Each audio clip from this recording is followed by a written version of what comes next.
How do you remain dignified among a big mess? Let's talk about this in today's video. Hi everyone, welcome back to the Daily Connoisseur. My name is Jennifer and I am a mother of 4 children, ages 9, 7, 3, and 15 months. I'm also a homeschooling mom, so I fully understand what it's like to have a messy house on a daily basis. Sure, our house is clean, but it gets untidy very easily with 4 children wandering around and just doing what they do. And so I know that this is a common thing. I know people like to pretend like their house doesn't get that messy, but most of us who have small children understand that it's just a part of life. Our house gets pretty messy on a daily basis. At the end of the day, we put it to right, and then we start the day again the next day. So I totally understand what it's like to live in a messy space, and I have definitely felt that frustration that comes along with it. But after having 4 children and experiencing this cycle, because it is messier the younger the children are, and there are parts to that that you just simply can't avoid. I also understand that there are phases in life that won't last forever. So how do we remain poised, elegant, and dignified when the house is a mess? A lot of women are the same, where we are so visual and we need our space to be beautiful. We need our surroundings to be lovely in order for us to feel happy. And I know that I am definitely like that. And if I have a messy space, if the living room and the kitchen are just perpetually messy, I feel a little sad about that. You know, I do have negative feelings when the space is like that. And a lot of women fall into the trap of kind of snapping at their family, nagging at their family because of this. So I have 5 tips for you in today's video, and let's jump right in. Okay, so my first tip on how to remain dignified among the mess is to not become a mess yourself. Still look presentable every single day. That includes sleepwear at night. Don't let yourself go just because your surroundings are less than ideal. This is really important because I think sometimes we equate how we should dress, how we should look with our surroundings. So let's say you're going to go have tea at the Ritz-Carlton, for example. You would probably dress up for that occasion, right? You'd wear something beautiful, something nice, because you expect to be in beautiful surroundings. But if you know that your living room is full of Legos and Cheerios on the floor and, you know, the baby's thrown his lunch every day and you're going to have to pick it up, you might feel like you need to dress for drudgery. This is something I have discussed in my homemaking series, but I encourage you to still allow yourself to look presentable. Don't allow yourself to match the mess. Do you see what I mean?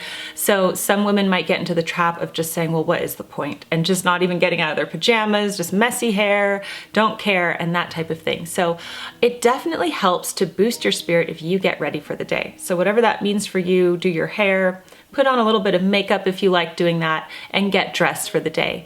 Also, in the evening, wear beautiful sleepwear. I have a lot of videos on the subject and much more to come as well. So don't allow yourself to be a mess. This is how you keep your dignity through this time of life that can be a little frustrating. My second tip is to put systems in place for everything that you can control.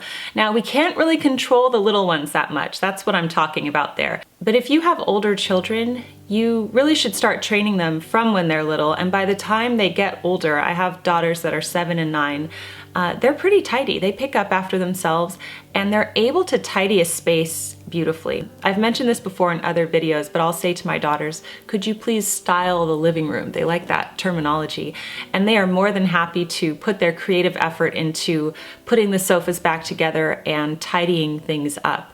So put systems in place where you have your older children or your husband or other family members helping you so that you are not dealing with this catastrophic mess on a daily basis. Tip number 3, relax about the things that you can't control. I'm talking the baby messes and the toddler messes. Yes, we should definitely train our children even from the time they're babies, but all babies go through a phase where they throw their food on the ground. At least all of my babies did.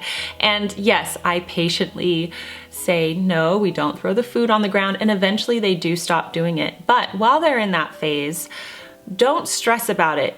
Just know that it doesn't last very long, whatever it is they do. My toddler can be quite messy too. He'll create toy palaces everywhere he goes, it seems like. He's just exploring. That's him letting out his creativity. You know, my son is not going to be throwing food on the floor when he's 15, hopefully. They grow out of it. So don't stress about those little things, and just appreciate your children for whatever phase they are in currently, and know it does not last forever. Tip number 4 is to keep at least one room downstairs in the public space of your home always tidy. It could be a formal dining room or a formal living room. I'm not talking about putting plastic on the furniture and not ever letting anybody go into this room, but it's just generally the room that always remains presentable. This room could be the one that's directly in front of the front door. That's what it is for us. I call this our piano room. It's where the piano is, and our formal dining room. And we just tend to keep this space tidy. If the children play in there, they'll just bring one toy. They know to just take it out of that area. So those rooms always generally look presentable. So when you are feeling overwhelmed with the visual mess, the visual clutter of the other rooms, you can just quickly go into that room to refresh yourself and have a cup of tea and read or relax, and you know that it's always going to be tidy. If you set those boundaries, your children will listen to you. So my children don't mess those rooms up, and it's not a problem for us. My final tip is to keep your own bedroom a peaceful oasis, clean and tidy, and just separate from everything else. So wherever that is, if it's upstairs or somewhere else in the house, make sure that your bedroom is a place that you can escape to during the day or every evening and just feel calm and comfortable. Now, you will get your house in order every day, and sometimes you won't. That's okay too. We just got back from a big trip. We went to England, and the house was quite messy for a few days when we got back because we were all just too exhausted to unpack and just tidy. We lived in quite a mess. For a few days, but then it all got back to right. If you create those little spaces where you can go into, where you don't lose your mind, where you can control how tidy and beautiful it is, that really helps as well. I hope that this video gives you some encouragement and also some inspiration. I would love to know how you deal with the mess of having a large family or having small children. Let us know in the comment section below, and your comment could be chosen as comment of the week on the Daily Connoisseur. Thank you so much for joining me today on the Daily Connoisseur, and I will see you next time. Bye!